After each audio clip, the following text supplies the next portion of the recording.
मेरा एक काम कर सकते हैं अगर कहूँ तो? बिल्कुल मेरी बेटी, क्या चाहिए आखिर? मुझे 1,50,000 चाहिए। हाँ? ये तो बहुत बड़ी रकम है बेटी। बाबा, आप मुझे देंगे या नहीं ये बताएं। बताएं। बेटी, मेरी जायदाद की इकलौती वारिस हो तुम। क्या मैं वजह जान सकता हूं?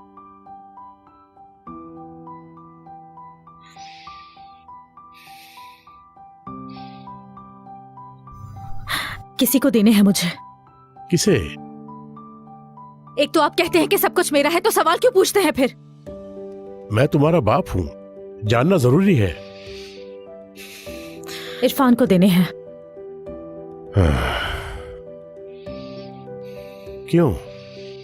है कोई वजह? वजह बताओ मुझे।